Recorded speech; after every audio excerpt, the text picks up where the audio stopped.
Hello guys, welcome back to my channel creative story में आपका स्वागत है। गाइस, अगर आपको मेरी स्टोरी पसंद आ रही है तो प्लीज़ लाइक, शेयर और कमेंट करके ज़रूर बताइए कि आपको मेरी स्टोरी कैसी लग रही है। और जो भी मेरे चैनल पर नए आ रहे हैं प्लीज़ मेरे चैनल को सब्सक्राइब करें। Thank you. अब हम अपनी स्टोरी पर आगे बढ़ते हैं। अभी तक हमने देखा कि ये सुनकर तो सबके पैरों के नीचे से ज़मीन ज़मीन खिसक गई थी कि जान प्रेग्नेंट कैसे हो सकता है।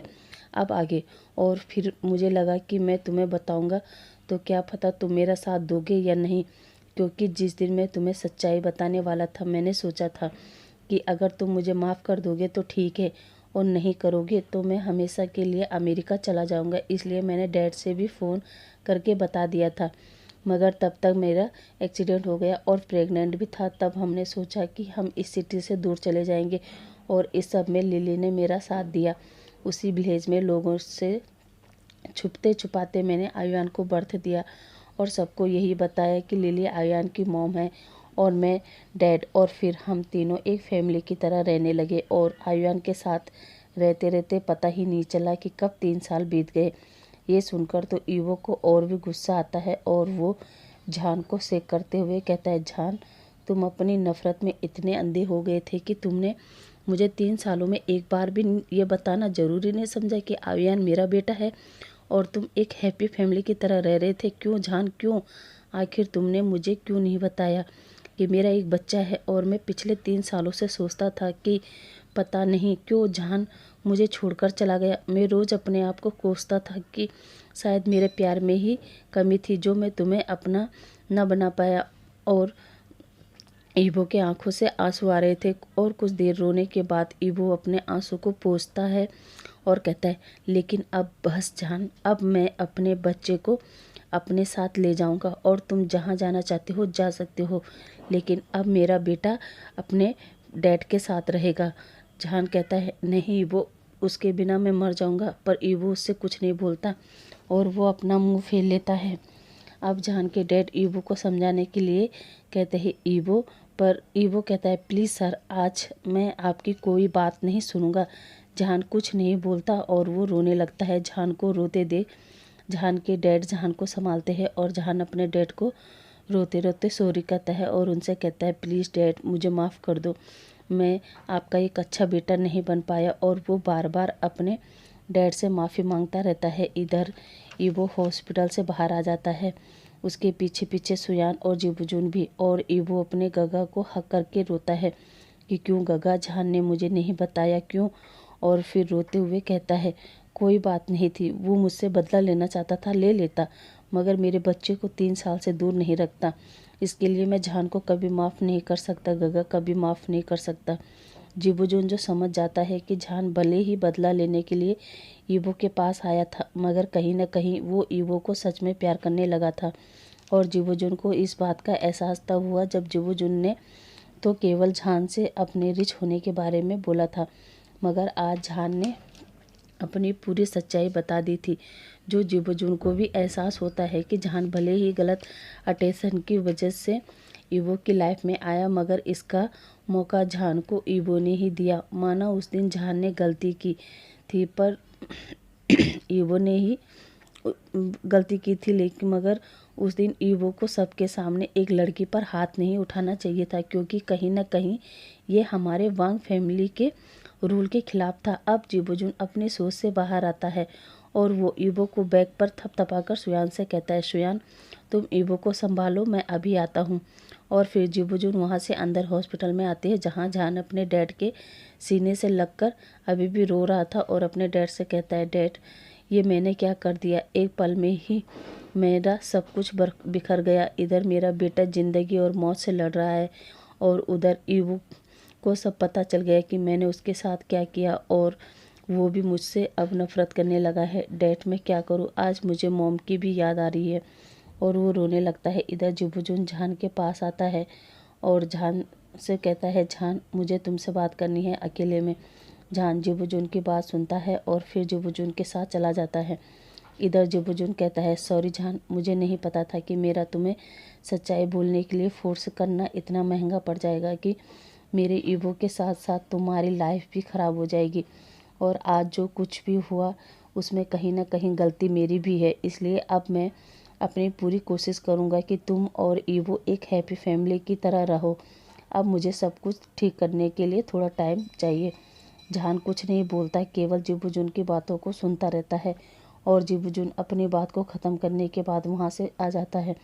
अब सब लोग ओटी के बाहर खड़े थे। डॉक्टर बाहर आता है और वो जिबुजुन जहान से कहता है, बच्चा अब खतरे से बाहर है, जैसे ही उसको होश आएगा हम आपको बता देंगे और फिर आप उसे मिल सकते हैं। हम अभी बच्चे को वार्ड में शिफ्ट कर रहे हैं। ये सुनकर अब जहान के सांस में सांस आती है और वो अपने दोनों हाथ जोड़कर गॉड को थैंक यू कहता है। अब हम थोड़ी देर बाद देखते हैं आयुआन को वार्ड में शिफ्ट किया जाता है, जहाँ जहान अपने बच्चे के पास बैठकर उसके छोटे छोटे हाथों को लेकर कहता है, सॉरी बेटा, डैड तुम्हें सही से प्रोटेक्ट नहीं कर पाए, हो सके तो अपने डैड को माफ़ करना। तभी ईवो अंदर आता है और जहान का हाथ पकड़कर उसे बाहर लाता है और जहान से कहता है, मिस्टर श्याव, अब आप मेरे और मेरे बेटे से दूर रहिए।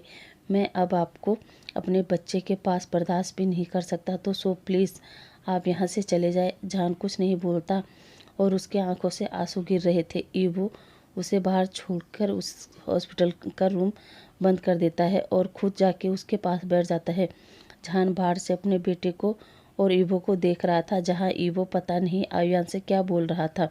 अब अगली मॉर्निंग आयुआन को होश आता है। वो ईवो को सामने देखकर कहता है, आप कौन हैं अंकल और मेरे डैड कहाँ है? ईवो जब देखता है कि आयुआन को होश आ गया है, वो उसके सर पर हाथ फेरता है और कहता है, बेटा तुम कैसे हो, दर्द तो नहीं है? आयुआन कहता है, दर्द तो नहीं है और मैं ठीक हूँ, पर आप कौन हैं?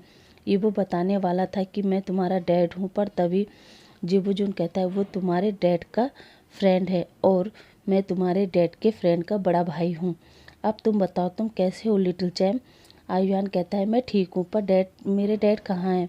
जिबुजुन कहता है, वो अभी आते ही होंगे, क्योंकि तुम्हें भूख लगी होगी ना, तो डैड तुम्हारे लिए फूड लेने गए हैं। अभी तुम आराम करो, हम अभी आते हैं। जिबुजुन ईवो ईवो से कहता है, ईवो बाहर आओ।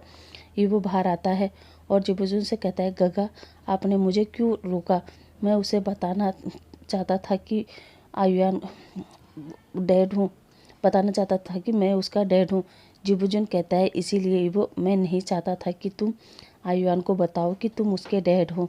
ईवो कहता है, पर क्यों गगा? जिबुजुन कहता है, इसलिए कि अभी अभी उसकी सर्जरी हुई है और अगर तुम ये बताते कि तुम उसके डैड हो तो वो फिर क्या सोचता कि अगर तुम उसके डैड हो तो जहान कौन है, क्योंकि अभी वो छोटा बच्चा है, उसे नहीं समझ आएगा कि जहान उसका डैड होने के साथ साथ उसकी मॉम भी है। और अगर उसे ये पता चलेगा कि उसे किसी औरत ने नहीं बल्कि उसके डैड ने बर्थ दिया है, तो तुमने सोचा है इस बात का उस मासूम बच्चे के दिमाग पर क्या असर होगा?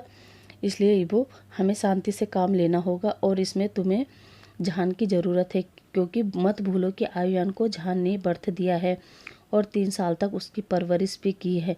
तो अगर तुम्हें अपने बेटे को हमेशा अपने पास चाहते हो तो कुछ टाइम के लिए ये सब भूल जाओ कि जहान ने तुम्हारे साथ क्या किया और उसके साथ अच्छा बिहेव करो। ईवो कहता है, सॉरी गगा, पर मैं ये नहीं कर सकता। जिबुजुन कहता है, तुम्हें करना होगा अपने बच्चे के लिए और धीरे धीरे एहसास दिलाने के लिए कि तुम उसके डैड हो, इसलिए कुछ टाइम के लिए अपनी नफ़रत को साइड में रखो, ठीक है?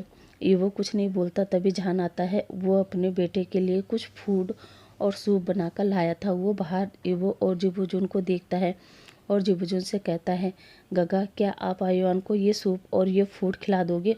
जिबुजुन कहता है, जहान तुम ही खिला दो। जहान ईवो की तरफ देखता है जो बहुत ही गुस्से में था। वो देखकर कहता है, पर तब तक जिबुजुन कहता है, परवर कुछ नहीं, अंदर जाओ और अपने बच्चे को अपने हाथों से खिलाओ। जहान कहता है, जी गगा, और वो कमरे में जाता है और आयुआन को आवाज़ देता है। आयुआन जब जहान को देखता है तो वो खुश होकर कहता है, डैड, और उठने की कोशिश करता है। तभी जहान दौड़कर जाता है और कहता है, बेबी क्या कर रहे हो, रुको मैं आ रहा हूँ। अब वो आयुआन को आराम से बिठाता है और उसके माथे पर किस करके कहता है, बेबी कैसे हो तुम, दर्द तो नहीं है?